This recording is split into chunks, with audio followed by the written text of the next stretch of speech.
My name is Peter Van Buskirk, and I'm joined today by my friend, John Burdick, who is the Vice Provost for Enrollment at Cornell University. Welcome, John. Thank you, Peter. Great to be here. Well, it's good to have you. I'm just thrilled that we could pry you away from what have got to be Zoom meeting after Zoom meeting in your day right now. Yeah. kind of crazy. Well, I'd like to start our conversation by just reflecting with you a little bit on the events of maybe the last 12 months, but particularly the last 6 months. You're now finishing your first year at Cornell? I started there in mid-August, so I'm about 9 months in. Yeah. Wow. So do you still have rookie status? Yeah. There are a lot of people at Cornell have been there for 40 years, so yeah, I'm still new kid. Now you're coming over to Cornell from University of Rochester. How would you characterize the experience, the institution as you found it? Because Rochester is a big and complex place, but Cornell is probably one of the most complex educational institutions in the world. Help us understand better. Well, and even going back to my earliest salad days at USC, every university has the same tension, centralizing, not centralizing, staff, faculty, these sort of divides that get exaggerated. Cornell has among the most exaggerated, and it does increase the complexity of the place. There's one little wrinkle at Cornell that I don't think is anywhere else, where 4 of our 15 colleges and schools are also 4 campuses of the SUNY system. When SUNY claims they've got 64 campuses, 4 of those are at Cornell. So we've got this great land grant tradition and institution, and we were deliberate about pursuing that in the 1860s, 1870s, and yet we're also very much a private research university of an enormously challenging caliber, and so we compete for the faculty who are the best in the world. We have a fabulous, incredibly large research profile with hundreds of millions. So we're sort of squaring those things, and I think that's probably part of what's lent itself to being as famously decentralized and autonomous as our colleges and schools are. Some of that would be true at Rochester. In fact, in some ways, even more true, because Eastman was very much an independent unit within Rochester. But Cornell's, I'm trying to wait to think it. Cornell is acutely conscious across the board of this problem of decentralized versus centralized in a way that's more sub rosa at other places. Wow. So given that complexity, though, and the decentralization, January, February, March of 2020, the word is starting to grow into a loud, going to be a big deal for us to have to address. What was that like at Cornell? And then at what point did it seem that this was a real pandemic rather than something that was happening to somebody else? At Cornell, everything flowed within a single week. So Cornell on March the 9th decided that it would cease classes on March the 27th. March the 13th, we moved to stopping all classes and moving to, and making a plan to move online on April 6th. So we had the element of everything being compressed within a week was not common everywhere, but the element of having 3 weeks to then prepare to the shift to online instruction only was, I think, probably a significant benefit for Cornell. So spring break didn't feel like it was meant to feel for a lot of people at Cornell during that. And I had at one point found myself in the Provost Council meeting arguing for eliminating spring break, because that would have made it possible to stay within our normal calendar and still offer all the instruction that we intended to. We ended up postponing our calendar by a whole week into later into May. But the problem is spring break is a time, it's one thing if you say, okay, nobody's going on vacation, these trips are canceled, so why not just cannibalize that? But it's also a time when kids were going and getting orthodontia and stuff like that, and you can't really take that away from people. There's things that happen.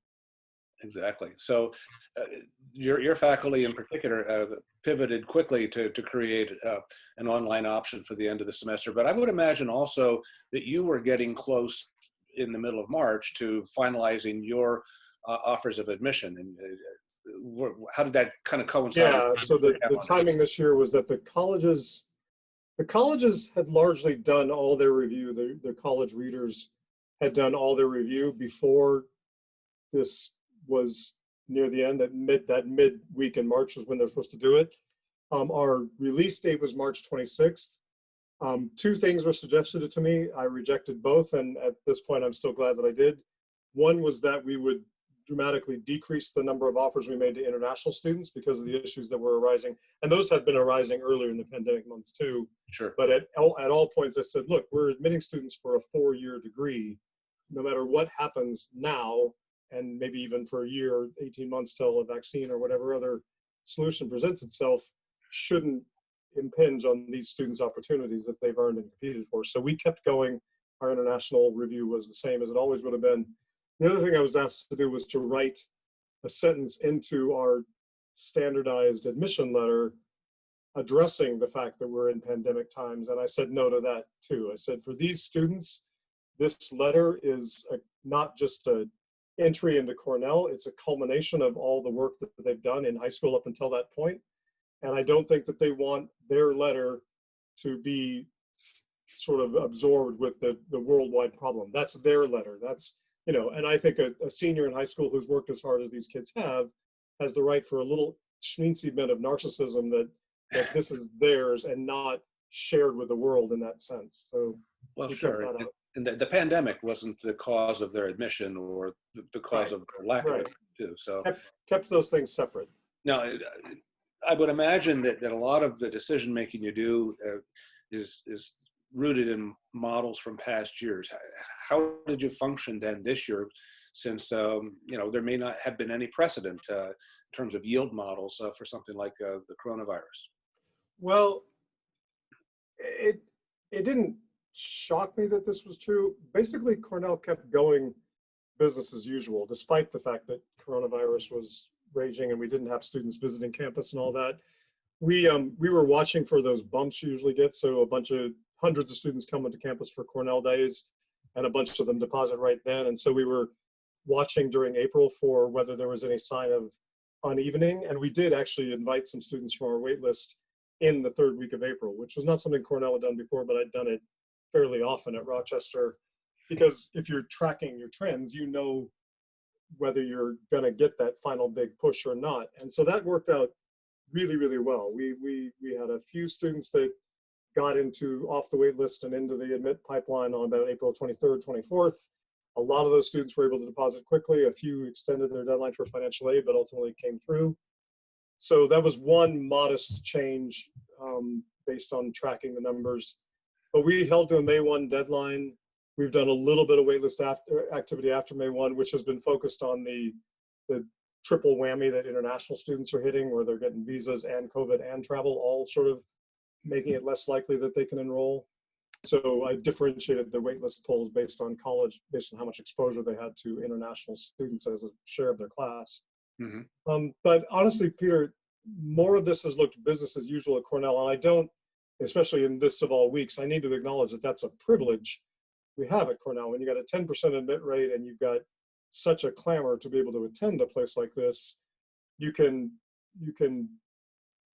don't say we're taking students and their choices for granted, far from it. We're competing very, very hard, running in place as fast as we can to be the right place for them and to let them know that we are.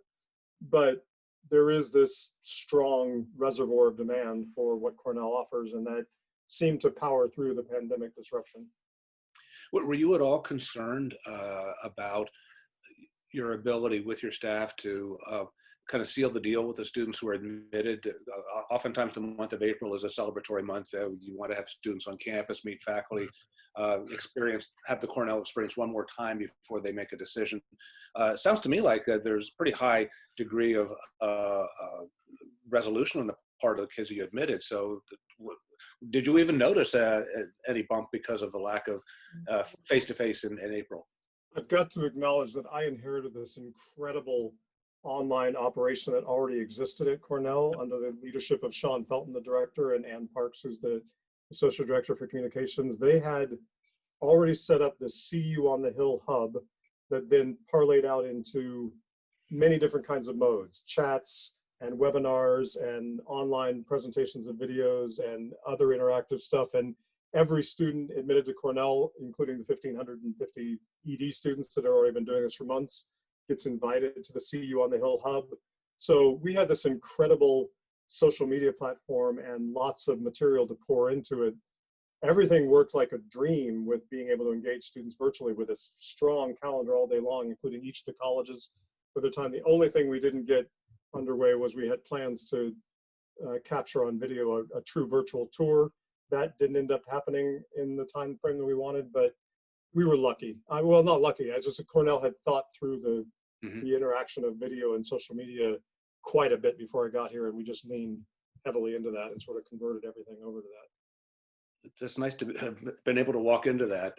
Imagine in your first year having to create something like that spur of the moment. So Yeah. Now, for a lot of the families that you're dealing with now, students admitted, students enrolling, their financial circumstances are very dynamic.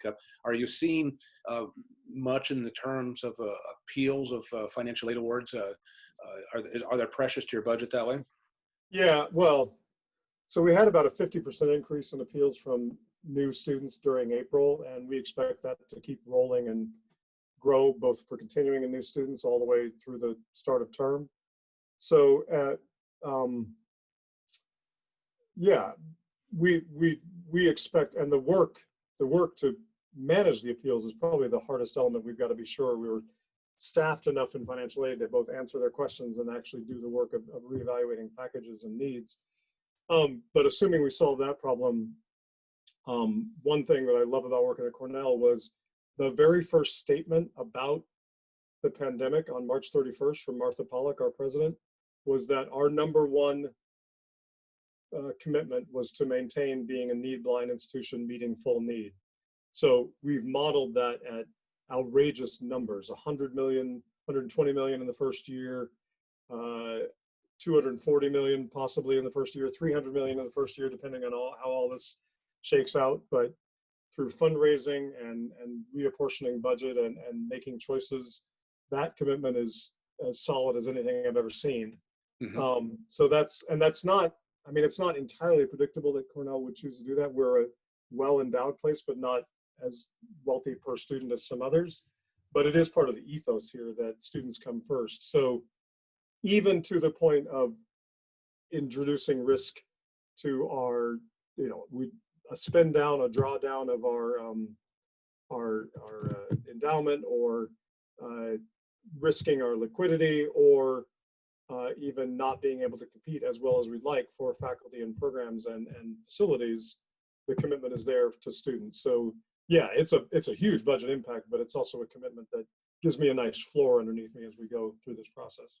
That's very impressive. Is there a protocol that you are observing in this year in particular for families that may have felt like they were pretty comfortable financially 6 months ago, but now see something very different in their financial profiles and ability to pay?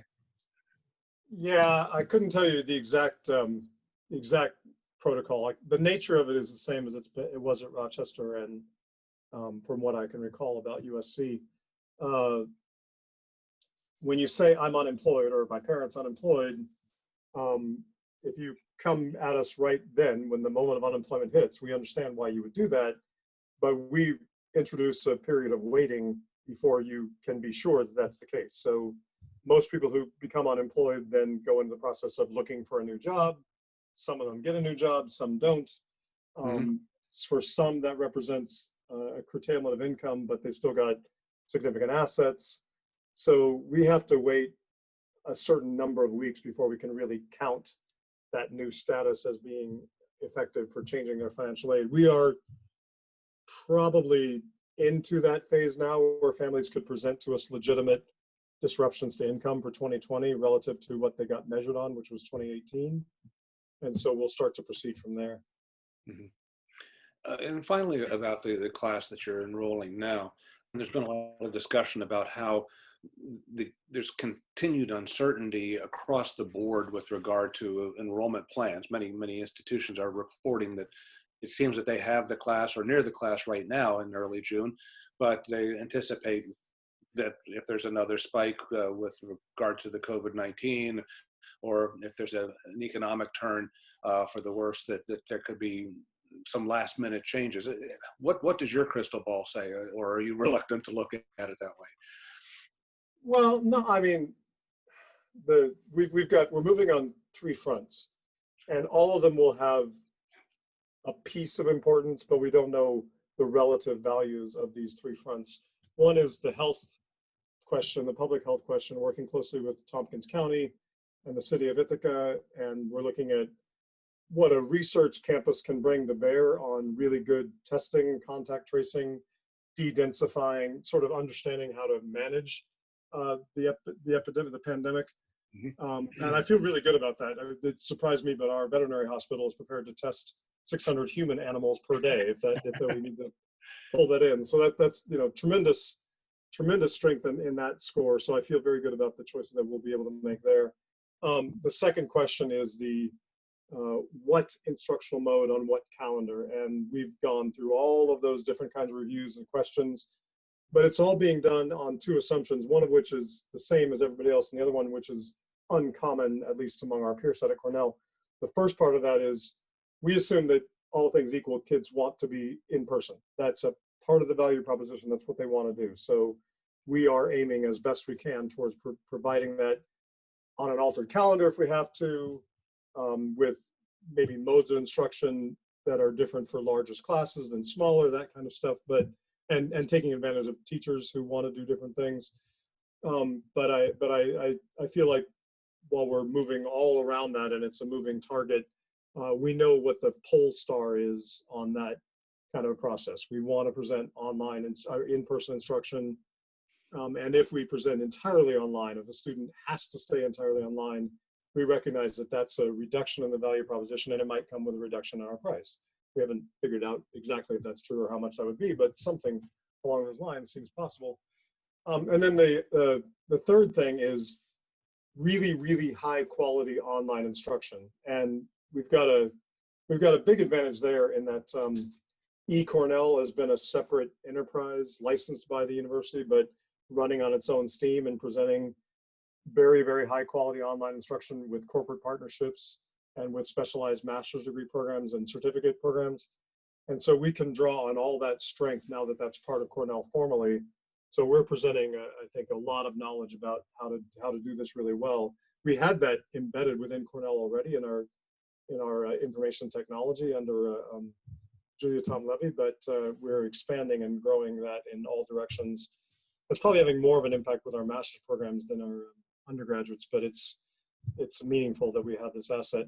The other thing I skipped over the thing that's unusual for us in terms of this decision about whether students come for in-person instruction or not. Some places might be housing 85, 90% of their students traditionally, and they've got a lot of levers of control for telling students when to come and when not, and how to live once they get there. Cornell started with its founder having a philosophy that people should be living in town and not living on campus. So uniquely among the Ivies and uncommonly among our peers, Cornell, almost none of the graduate students and only 50% of the undergraduates live on campus. So we could tell people don't come, it's going to be online instruction only, and they can come and live in their apartment that they have leased in Ithaca without having to pay any attention to us. So I've actually used that because I'm a strong advocate for getting whatever kind of in-person instruction we can get, and not endangering people's health, but managing the health questions. And I've said many times, it doesn't matter what you say. You can keep the first-year students out of the dorms. You can't keep the fraternities out, and you can't keep the juniors and seniors from coming and living in their college town spaces. So we might as well deal with this as a public health issue one way or the other. Wow. It's interesting the possibilities there for kids going away to college. Even if you're online and being in Ithaca, they can be away at college. And honestly, we're a bit uncommon in being a very attractive college town destination where students are coming from all over the world. Mm-hmm. So it's a bit of a pickle and a puzzle that we've set for ourselves. There you go. Now, with regard to the next class, and I think a lot of folks don't really appreciate the fact that admission officers are concurrently recruiting multiple classes at the same time.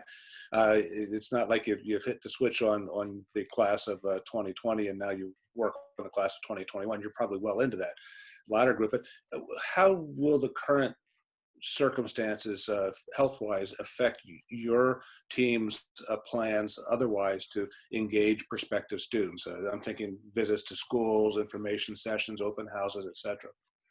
Yeah, we're certainly planning to be mostly virtual in our outreach this fall.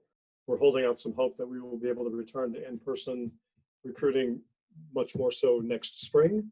But right now, as a budget matter, Cornell put a 6-month suspension on all non-essential travel, which takes us through the middle of October. So we weren't going to end up being able to travel a lot anyway.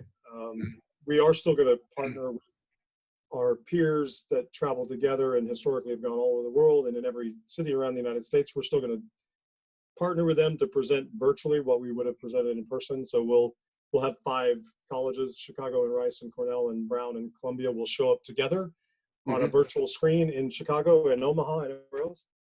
We'll probably even do a bit more of that than we would have because we're not traveling so much in between. So I feel pretty good about that. And again, we've got the enormous online resource. We haven't really been able to make a clear determination about the possibility of students coming to visit us on campus. I think that really depends on the phasing in New York State of small group gatherings and all that kind of stuff. So I'm holding some hope that there'll be some opportunity for that, but it's certainly not going to be what it has been historically.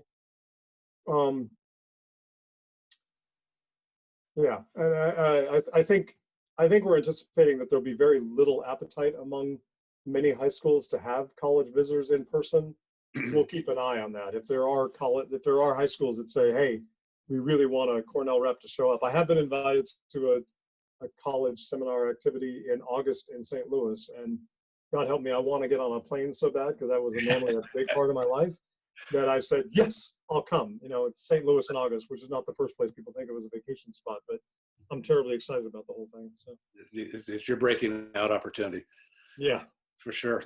Now, thinking about the young people who are about to become high school seniors, there's an awful lot of uncertainty that they're feeling. One of the areas of concern has to do with testing. The College Board, the ACT, haven't been able to offer tests for nearly half a year now. And there's still some question as to when those opportunities will be present again. I know that Cornell has taken the step to recognize that and make tests optional, but there were some caveats to your initial announcement. I'm wondering if you could talk a little bit about where things stand with regard to test option at Cornell these days. Well, so we are test optional for the entering fall 2021 class. Yeah, our initial statement, I think somebody on social media said, you're hugging these tests so hard the moment you can get them back. And I honestly have to take a little bit of umbrage of that because I don't think people understand. I've got 7 different directors who have absolute autonomy about their processes for picking students. The idea that Cornell would be able to get all of those people and all their associate deans and all their faculty wrangled and into the idea of doing this, and we did this about 5 weeks ago. I thought it was a triumph to sort of get people to recognize that this need was clear and that we had to do it. And we still haven't figured out exactly how we're going to do the reading without scores. People are used to them. But it does seem like we were on the right track because now another couple of significant peers are, I think, on the cusp of making the same decision.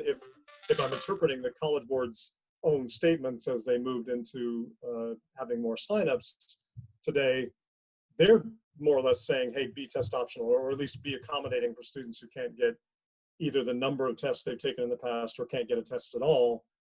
And so I think this is just going to be a year of big change in testing.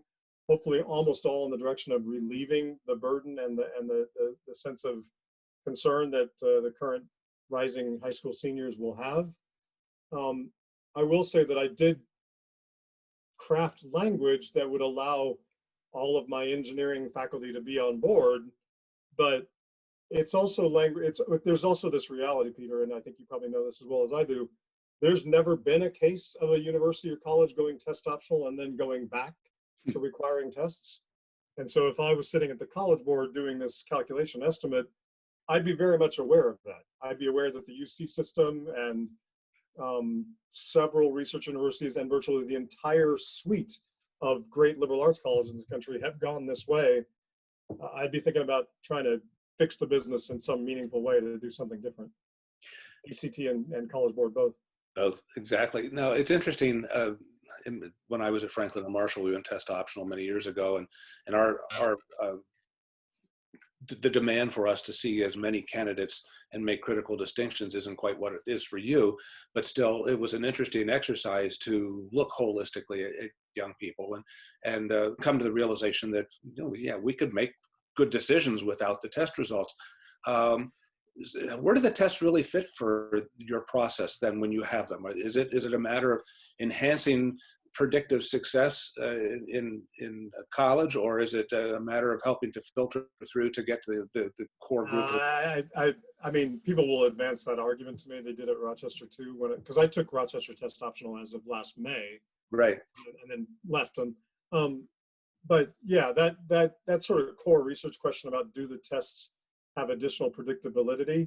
To the extent that they do, it's because they're correlated so strongly with income, and income is also has predictive validity. So really, if you decoupled the test scores from the income levels, then you'd maybe having something interesting about increasing your predictive power. But as it stands, those two are so strongly and automatically correlated that I think you have to stop and pay attention to what you're really measuring. What you're measuring is family affluence and the willingness to embrace and take on the tests and work hard at good test scores, which is not a bad thing in itself. It's just not really, I think I'm a big fan of measuring, knowing what you're measuring and being accurate with it. So Cornell doesn't need to measure income. That's not our mission.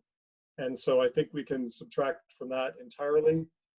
I think there was another argument that is harder to figure out our way around, which was that rural students, low-income students of any race, first-generation students, underrepresented students from not the same multi-generational college background, that in cases of that, a student's test score, if it was very good, was a helpful indication of just sort of core standard strength, when sometimes the high school presentation could not possibly do that for you.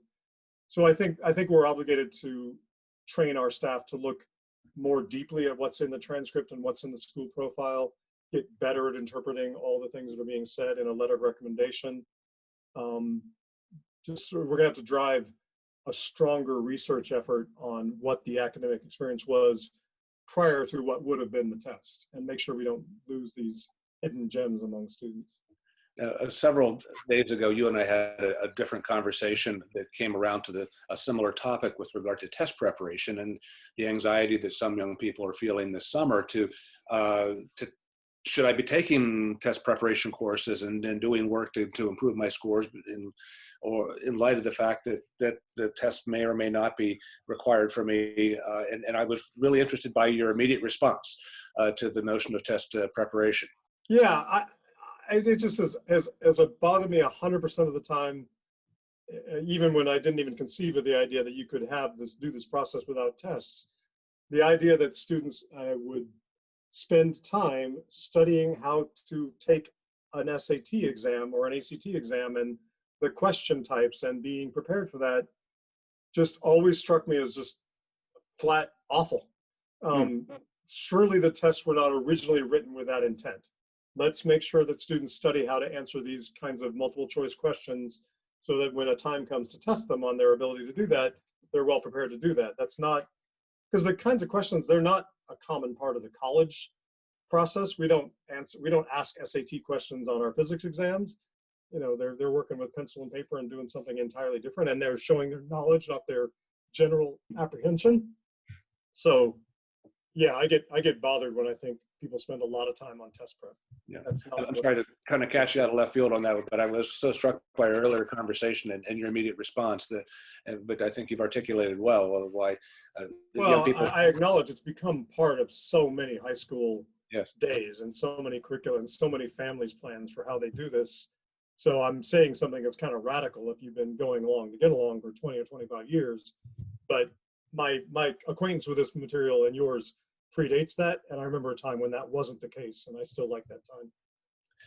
In this year of change, really, in the way kids are approaching the process and presenting credentials, the rising high school seniors are also wondering, how should I be spending my time in the summer? Um, what can we say to kids who would otherwise be going to camps, doing some mission trips, doing things that they feel are productively and enhancing their life experience and their credential, but they don't have access to it this year? Yeah, I hope that for many the focus is more or less entirely on what can I do that's healthy.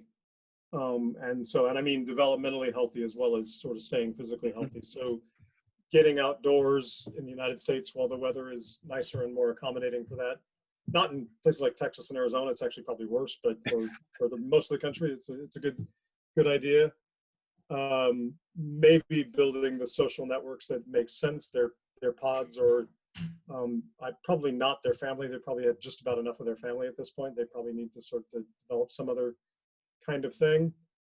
I don't think they'll have any problem creating social circles and identities because they've been doing that their entire life since they first picked up their iPad at age 3 or whatever. That they're going to adapt to that better than adults. But what can they do that would be a compelling with regard to their college application? What I would really like them to do is to not worry about that.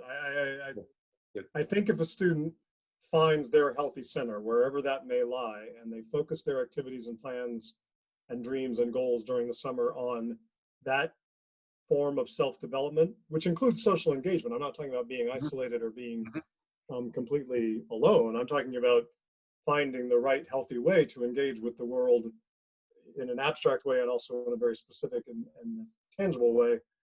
And then they'll have the opportunity in their fall essay or their interviews for the places that interview. They can tell us exactly that. Given more or less absolute freedom to choose who I want to be and how I go, I'm not in class.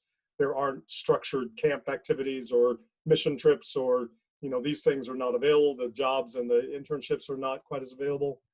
I decided to do this. I learned the guitar. I planted a vegetable garden.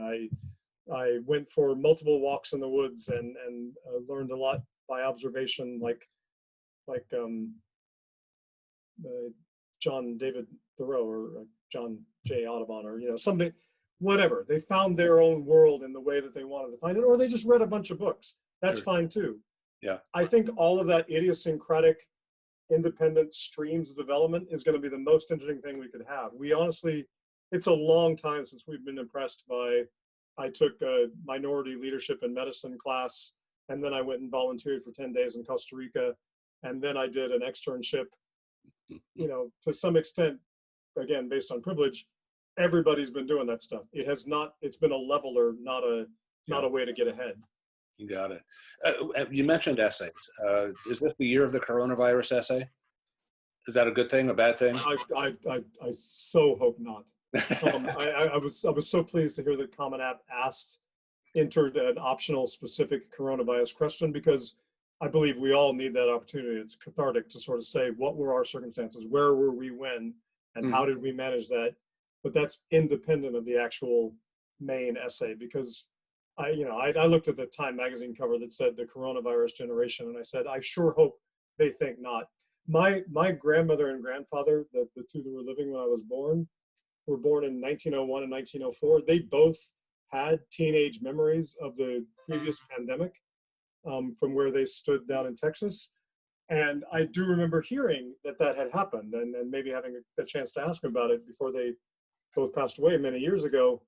But I don't think either one of them ever wanted their life to have been defined by that choice. Of course, they had other things to define it by, Great Depression and the war and all that kind of stuff. But I don't think these kids want to be known as the pandemic generation, ever.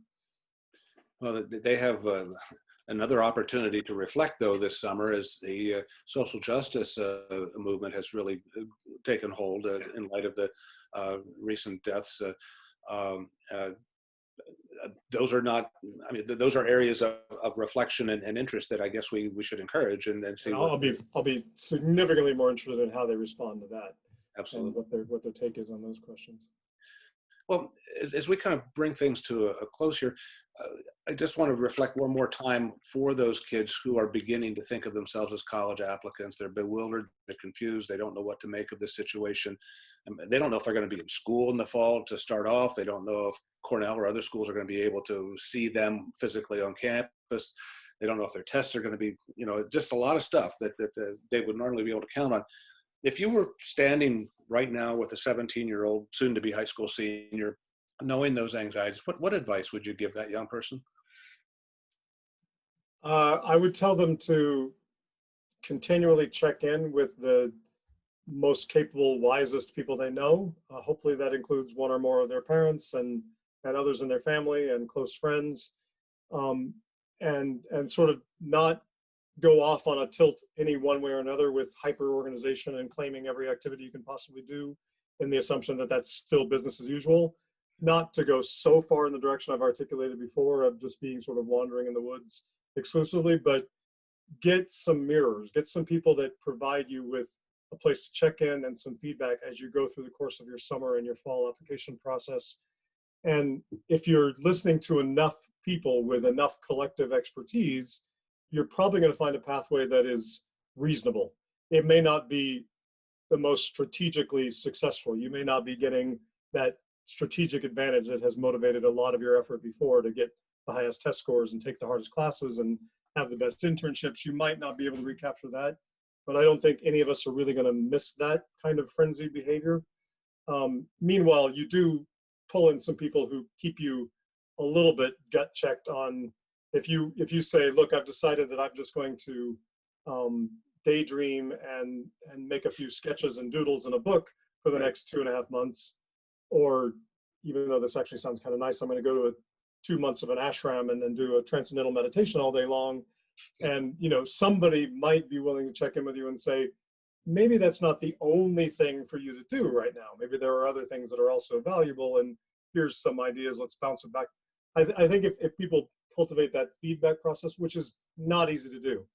Most 17-year-olds do not want to feel like they've got a reason to engage with their older brothers and sisters, much less the boomers that are well beyond. But I think that's probably the right answer, is to, whatever you have to do, suck it up and have real conversation with people where they give you honest feedback. That's going to guide you in the right space. I hear you coming around to authenticity and making sure you're true to yourself. Well, that's always been the case, but I don't think parents or students, or maybe even some of my colleagues on the high school campus side, fully understand how critical that authenticity question is all day long, every second when you're working in an admissions context. I think it's a lot easier than other people think to smell a rat and to sniff out when somebody's not really into what they are claiming to be into on their activities list, or the sentences they're writing do not have the ring of truth. I think we've got more human power to discern authentic voice and true meaning and commitment than people really realize. And I would say if students can find that authenticity, that'll be the best thing of all. Absolutely. Well, this is good stuff. And John, you did mention earlier that Cornell has a robust network of virtual opportunities for students to kind of tap into the place. What would be the point of entry into that if families listening to this conversation would like to next step into Cornell?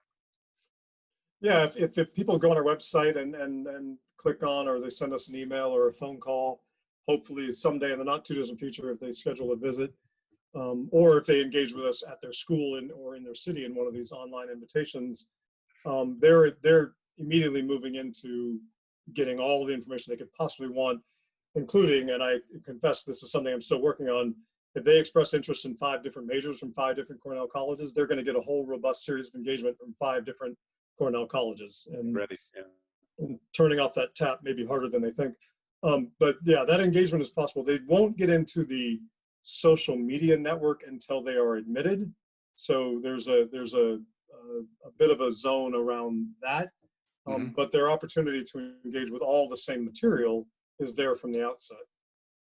Excellent. Well, Well, this has been great. I appreciate, again, you're taking some time to cast some light on how things have been going at Cornell over the last several months, and how you're seeing the future with regard to immediate future with regard to admission practices and prospects for young people as well. Um, I hope that those of you who've been able to listen in take heart to the good advice John's been able to provide today, and check in with us again for future conversations with Deans of Admission. In the meantime, have a great day and be safe, everybody. My pleasure. Thanks. Thank you for making it friendly and fun. It was just like talking to you. Thank you. Not a bad thing.